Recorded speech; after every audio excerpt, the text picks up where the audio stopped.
Hey friends, Andy Jenkins with the Warrior Hope Podcast, brought to you by Crosswinds Foundation for Faith and Culture. We are in episode number 7 of season 3, and today I've got the Warrior Hope manual in front of me. I'm on page 58. If you have this, if you don't, there's a link down in the show notes for you, and I've got some other notes there for you to where you can kind of follow along, because this is another episode where I'm going to give you a lot of information. So in the previous talk, we were asking the question, hey, do I or does someone I know have post-traumatic stress disorder? And the reality is probably not, because it's difficult to get a diagnosis, and that should be rightly so the people who are diagnosed can get the help they need. But most of us would benefit from some help in the area of trauma, in the area of our emotions. And so I was walking you through 10 criteria that are put out by the U.S. Department of Veterans Affairs. There's really 8 questions that they have on this criteria, and then there are 2 additional specifications. So 8 plus those 2 is 10. Effectively, to be diagnosed, you have to score a yes, a 10 out of 10. And what I said in the previous episode was, in truth, most of us, we're not going to hit a 10 out of 10. We're not going to get all of them as a yes, yes, yes, yes. But what if half of those are true? What if even only 2 of them or one of them is true? Would we say, well, I'm 90% good, I'm 50% good, I'm 70%, because I only got 3 yeses. 70% is still passing, in school. No, we would say, hey, if my arm was fractured, I would fix it. If one of my eyes, wasn't working 100%, like I'd get some glasses, right? So I could see better, that sort of thing. That's what we want to do in the area of our emotions. And so what I would love to do is just kind of remove the stigma there. And thankfully that is being removed publicly. It's widespread now. We have mental health days. In fact, we have post-traumatic stress awareness times. And so what we're saying is, hey, let's just normalize it and say life is beautiful, but life is also difficult. If you walk outside in the rain, you're going to get wet. If you walk through life, at some point, the reality is you're probably going to experience some pain. And so let's normalize the idea of dealing with it, and then let's move forward together. In the previous episode, I walked you through the first 5 criteria. In this episode, I want to walk you through 6, 7, 8, and then the 2 additional criteria. I'm labeling those as 9 and 10, but just kind of know those are 2 additional specifications as they're labeled here on the document that you can see down below in the show notes. Okay, so here's criteria number 6. Criteria number 6 is the symptoms that you experience. Okay, the symptoms that you experience must persist for more than 1 month. So here's what they're saying. It can't be the result of a bad day. Everybody has a bad day. Sometimes people even have bad weeks, but you don't have flashbacks and all these other things for a full month. And so if you've got a full month, continuous month of symptoms, then they'll go, okay, you hit a breaking point. Now let me do this. Let me play a clip from a 1946. So do the math on that. The thing is almost 80 years old.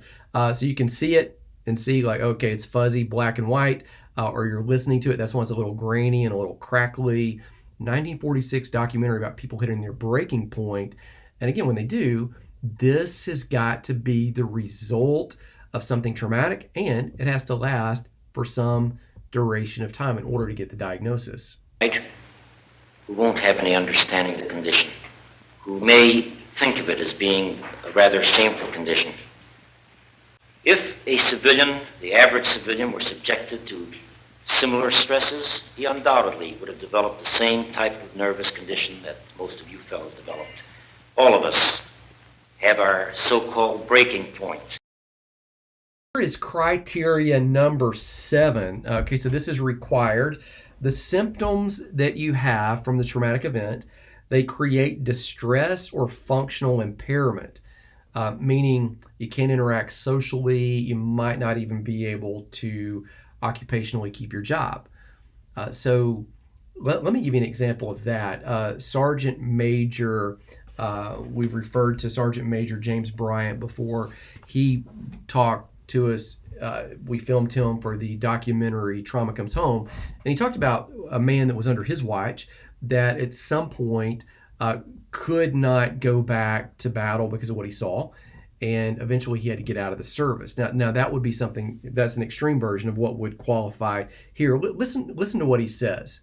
And I had a soldier who deployed, and he actually came upon what's called APC, Army Personnel Carrier, and he encountered some Iraqis who had gotten killed. And for him, that was his first time actually seeing people blown up.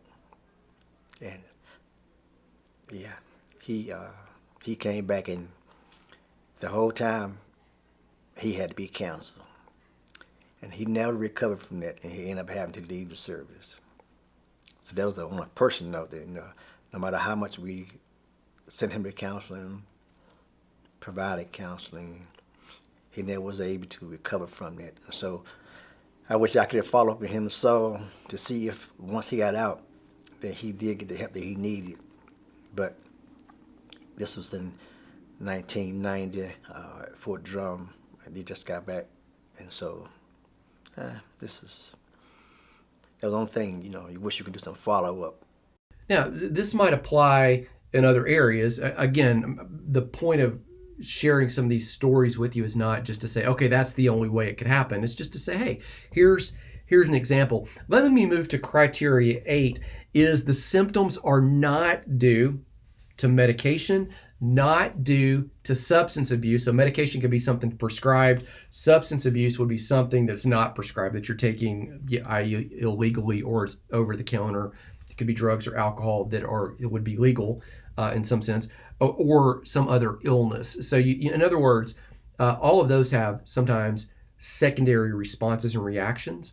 And so here we're eliminating that and saying, hey, it absolutely is not due to the alcoholism and what you're using to cover up the trauma. It's absolutely not due to, because all those impairments, they create their own issues. And so what they're saying here is it has to be something that you could label it and say this caused it. Now let me play a story here from you. This is our friend JT Cooper, who was there and called in when the Black Hawk Down incident occurred. Here's his story from earlier in his time in service.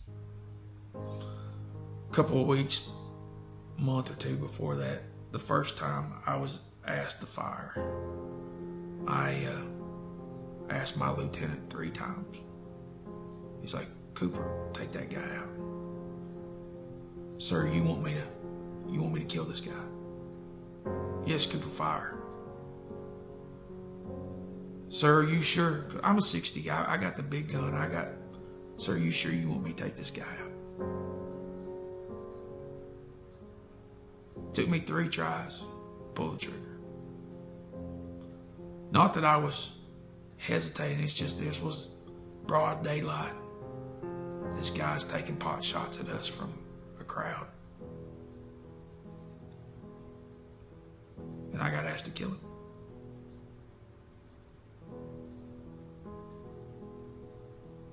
It's not easy.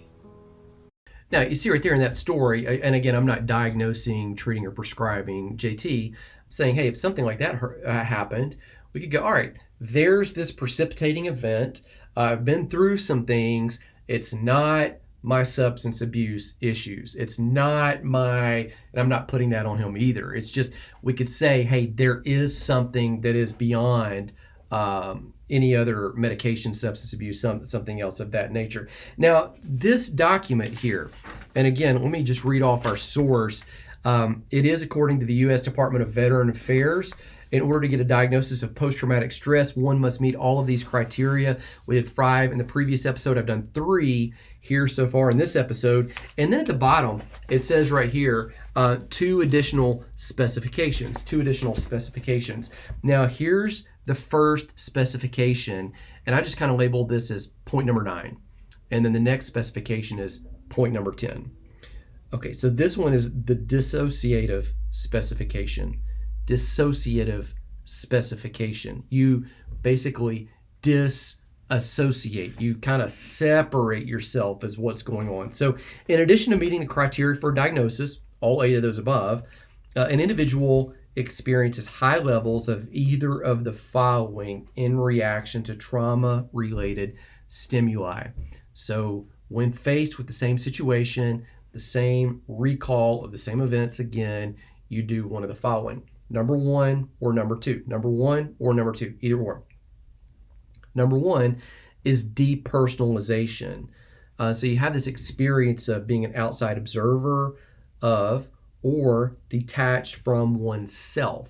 So you kind of go through it and you kind of experience, this isn't happening to me, or this isn't really me. It's kind of like this out of body thing, or kind of like you're watching it occur, but it's not really occur. Sometimes people have been through traumatic events.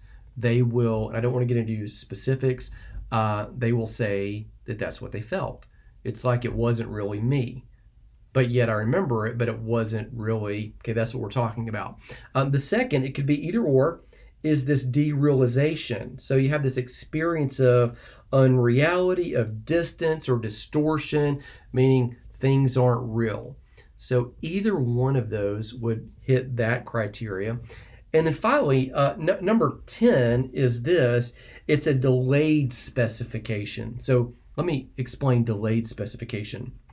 Full diagnostic criteria are not met until at least 6 months after the trauma, although the onset of symptoms may occur immediately. So, like the example here is just saying traumatic event occurs, and then you start feeling it on day 1, day 2, start feeling it on day 7, start having symptoms even on day 30. Okay, so you know when it started, but as it goes on, it's like it's going to be that thing where they say time heals all wounds. Well, it doesn't. So if time heals this in 4 or 5 months, good, you're not going to be diagnosed. Now you might still have some stuff to deal with, but if time does not heal the symptoms in 6 months, okay, then if all these other criteria fit, we might have something to look at. Okay, again, the reality is most people aren't diagnosable, but most of us would benefit from the help in the area of our emotions. Let me show you something else from Sergeant Major Bryant here. Again, it's one thing to offer services. It's something different to accept, to take them up on the offer. So we definitely have gotten it right, I believe. Now our leaders are doing a much better job in recognizing and not trying to offer a one-size-fit-all type of service.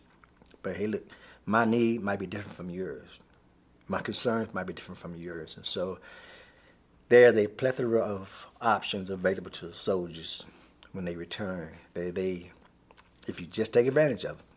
Now, did you notice what he said? It's important, if you need the help, that when the tools are offered, you take the help. Okay, nobody can get the help for you. They can make it available. You know that statement, you can lead a horse to water, but you can't make them drink. It's really kind of the same thing going on there. So let me do this. I'm going to point you to some resources below in the show notes as we wrap this episode of the Warrior Hope podcast. Down in the show notes, we do have the Warrior Hope manual, and there is a video course that goes with that. If you want to lead a group, you can do that. If you want to join a group, there may be a link down there below. If we've got one started, we'll put it there as well on the website. But if you want to go through that, you can watch the videos and you can get your own group and start going through that right away. Also, if you prefer to do that in a Bible study form, I would encourage you to grab the new Disentangled book. That's the hardback version right there. It does come in a paperback. It's a little bit cheaper.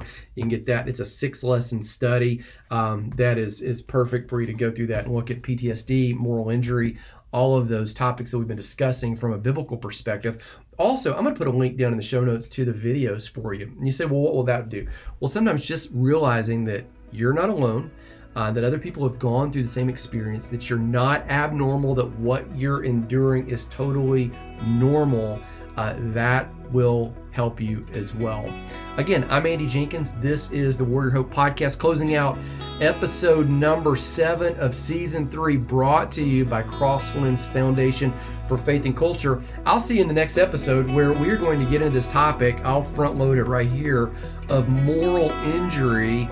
It is that close cousin that is often misdiagnosed as PTSD, but it is something completely different. I'll see you in the next episode.